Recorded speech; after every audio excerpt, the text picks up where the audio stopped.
How was your meeting with President Volodymyr Zelensky yesterday? It was good. Did you see a time scale? No, it was good. Look, he's out doing his thing. I'd like him to end the war. It's Ken Harbaugh with the Midas Touch Network. MAGA finally seems to be coming around on Ukraine. It's about 4 years too late, but if you're President Zelensky holding your country together with both hands, you'll take all the help you can get. We want to stop this war. We're asking, President Trump wants and the Europeans want, Putin doesn't want. We're asking to stop this war each day, to minimum to negotiate ceasefire for some period of time and give possibility for diplomats to negotiate. But Putin doesn't want. I've heard some criticism of him from supporters in the U.S.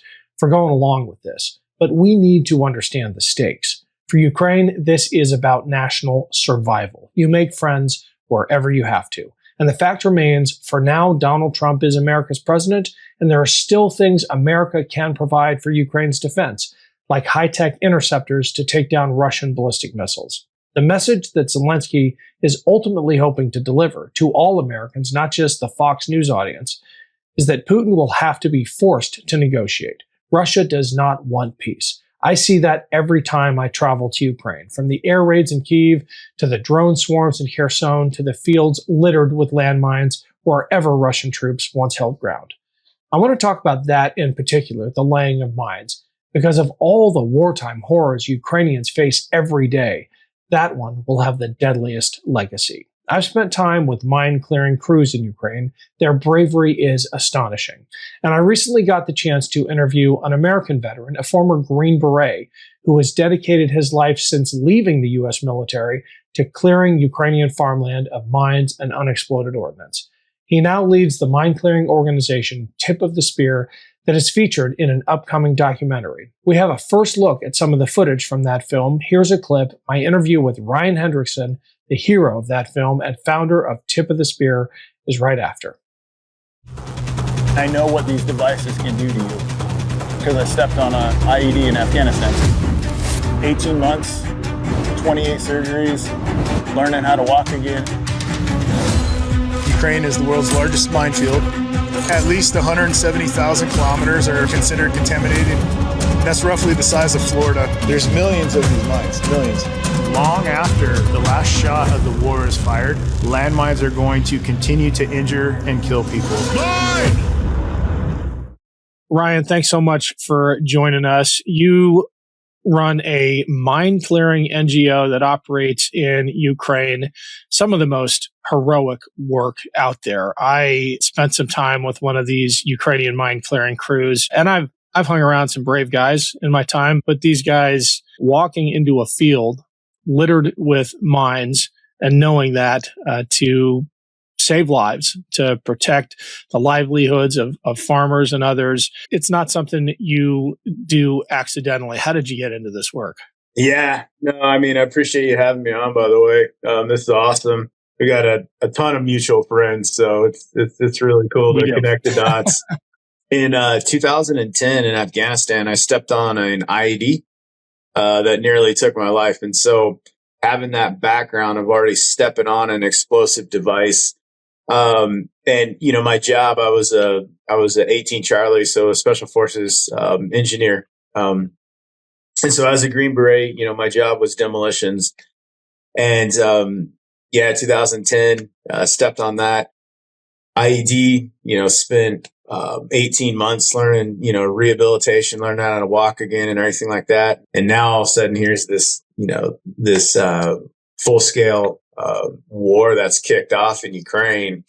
And I have no ties to Ukraine. I don't know anything about Ukraine. I can point it out on the map because I have some education, not much, but some. And so, I just decided, I asked the question that changed everything. And it was like, hey, how can I help? And it's like, well, if you want to go to Ukraine, you can help keep them safe with, just with your experience and stuff like that. Cause this is brand new for most of them. Most of these Ukrainians, they were just working normal jobs. And now all of a sudden it's like, here's an AK, defend your territory. I was in Bucha in European in April 4th, 2022. So pretty soon after the liberation of it. And we were just helping people at this level. Well, as civilians start to come back to their homes, they started to hit the landmines and the explosive remnants of war. And so I had a few buddies with the missionary group, and they said, hey, my cousin's with this territory defense unit. He was wondering if you know anything about landmines or explosives and can give them some training because they have to go and do this, this, and this. And I was like, well, yeah, I got an idea. I'm not an expert on it, but 8 deployments to Afghanistan, thousands of IEDs and, probably less than 100 of actual landmines, because the Taliban just didn't use landmines against us. They would harvest them for their explosives for IEDs, but and so I have some experience. And so, I started working with these territory defense units, and I'd work with one team and, okay, we need detectors. We need this, this, and this. So I'd go back to the States. I'd raise money. I'd buy, detectors and remote pull equipment, stuff like that. Come back, work with them, donate it all over. Then the next unit. We donate detectors to humanitarian mine action units. This will be about 500 detectors we've donated to Ukraine. Pack them up.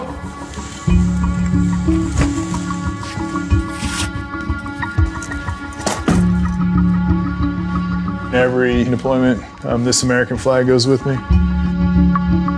Military, that is a job of service. You are of service to the United States of America and the protection of the people in the United States of America. And so going to Ukraine and helping out in a humanitarian role, the impact that does for your purpose, hope, everything like that is just, that's the answer.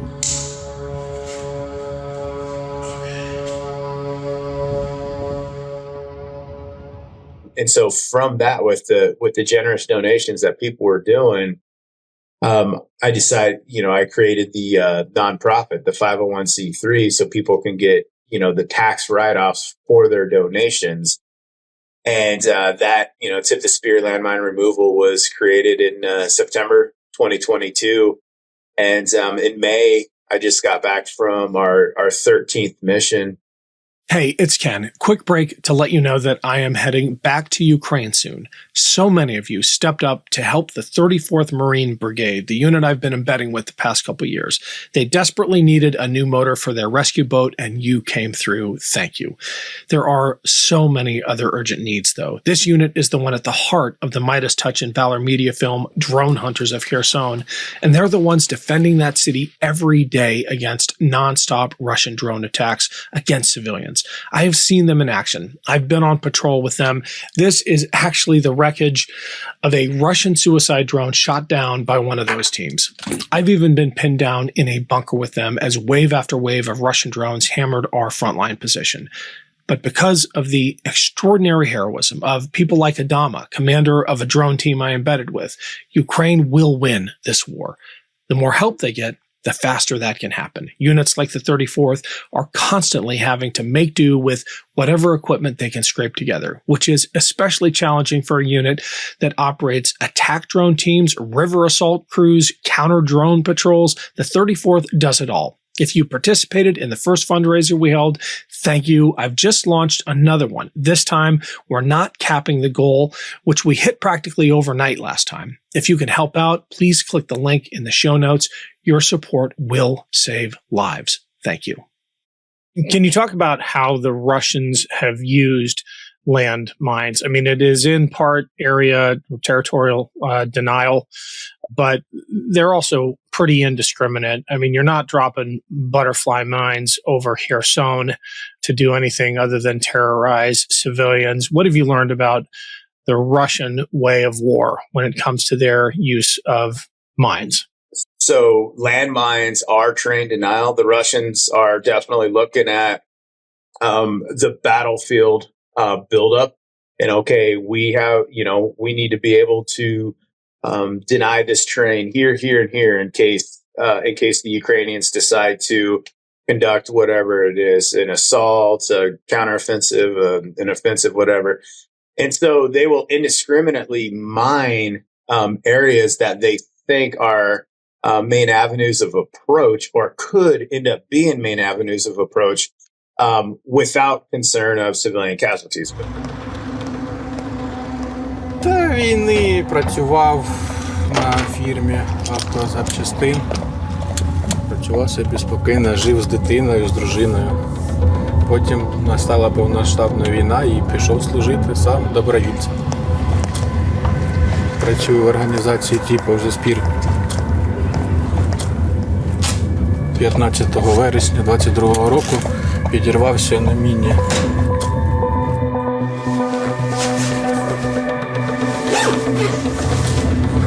Росіяни мінують саме, щоб нанести населення, яке цивільного населення, яке не військове, нічого. Як мінували двері, вікна, постіль, все мінували. Часто це іграшки для дітей мінують. You do have the reports of the Shahed drones that'll drop the PFM-1 mines before they hit their intended target, and that's all meant for first responders. You have the reports of the double tap. We just had one recently in Kharkiv that killed 5 DSNS rescue team members and injured 5. In the minutes we got left, can you give us a play-by-play of what it looks like when you get an assignment, you've got mines in a field? How does your team operate? And, what's it look like to safe one of those areas? Yeah, so I'll give an example recently in May. So we headed out. We have this friend who had a farmer friend, and he was asking for help on his field. And in 3 weeks, we ended up finding PFM-1 butterfly mines, grad rockets, and another rocket that was full of PFM-1 clusters. They use this kind of thing in order to deny an area to the enemy by putting things like your PFM-1s or other cluster munitions over a wide area. So the rocket's over there. And this guy right here is what holds in the PFM-1 anti-personnel mines. And so this drops out and they scatter over the field. There's definitely indicators that PFM-1's in the area. It's 100%. just, it's hard to tell where they released at. Mm-hmm.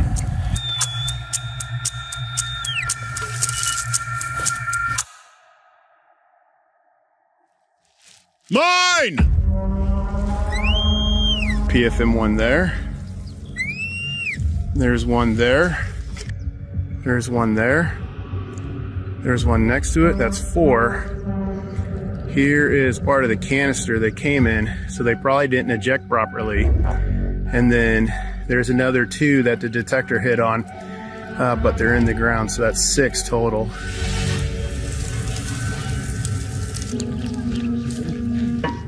All right, guys, that's a wrap for today. Found some pretty neat stuff. Shahed, drone fin, some rockets, and then there was some stuff in the tree line, Posadka, that's dangerous. 6 total PFM-1s. We recorded it, ported it up, and now it's up to Sasu to take care of it. But it's been a good day. Americans, Canadians, Ukrainians all working together for what you see behind me. Yep, farmers getting back on their field and taking their lives back. All right, guys. And so, yeah, it was successful. We were able to clear this field. I have videos of this tractor now, a field that hasn't been touched since 2022 was now getting worked by this farmer, and he's getting ready to plant sunflowers and all this other stuff. So, from flash to bang, we work very closely with the Ukrainian authorities. We go to the areas that they tell us, yes, you guys can do X, Y, and Z here. And then we communicate, we work together, we sweep fields, we find explosive remnants of war or mines. We mark them, both GPS and visually. We report it up. Sasu comes out, blows them up. And then we continue to do the sweep until we're fairly certain that the field is good to go. Love what you guys are doing. How can people learn more about Tip of the Spear, and how can they help you? Yeah, absolutely. We're at landmineremoval.org. And so if you go there, you can follow along because I'm very visual with the donors. I post everything I'm doing so donors can see what's going on with their donations. We're a 501c3, so you get a tax-deductible donation if you're in the U.S. And it goes to bringing us over to Ukraine and our operations in Ukraine, clearing farm fields and getting people back, putting together the pieces of their life without living in fear of their next step. Awesome. Ryan, thanks so much for joining us. Yeah, I appreciate you having me on. Love this video? Support independent media and unlock exclusive content, ad-free videos, and custom emojis by becoming a paid member of our YouTube channel today. You can also gift memberships to others. Let's keep growing together.